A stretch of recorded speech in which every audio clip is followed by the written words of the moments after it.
अस्सलाम वालेकुम। SM news के साथ मैं हूं इश्तियाक अली। खबरों का सिलसिला बढ़ाते हुए खबर शामिल करते हैं कराची से। पाकिस्तान पीपल्स पार्टी के चेयरमैन बिलावल भुट्टो जरदारी ने मलीर में शदीद बारिशों से मुतासरा इलाकों के दौरे के सिलसिले में समूह गोट का दौरा किया और कहा कि इनका जीना मरना अवाम के साथ है। मुश्किल की इस घड़ी में हम अवाम को अकेला नहीं छोड़ेंगे। इसी हवाले से मजीद जानते हैं ब्यूरो चीफ जुल्फकार अली से। जी जुल्फकार, क्या तफसीलात आपके पास? जी बिल्कुल, पाकिस्तान पीपल्स पार्टी के चेयरमैन बिलावल भुट्टो जरदारी ने बारिश से मुतासर मलीर के इलाके समूह गोड़ का दौरा किया। इस मौका पर वज़ीर आला सिंध सैयद मुराद अली शाह, पाकिस्तान पीपल्स पार्टी सिंध के सदर निसार खोड़ो और सूबाई वज़रा भी इनके हमरा थे।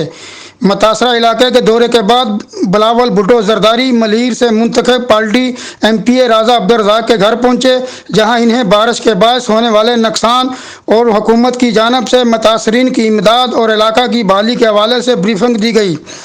बिलावल भुट्टो जरदारी ने वहाँ जमा होने वाले आवाम और बारिश से मुतासरीन से मुख्तसर खिताब भी किया और कहा कि पाकिस्तान पीपल्स पार्टी गरीबों की पार्टी है, हुकूमत सिंध आपके साथ है। जी बहुत शुक्रिया जुल्फकार, हमें तफसीलात से आगाह करने के लिए।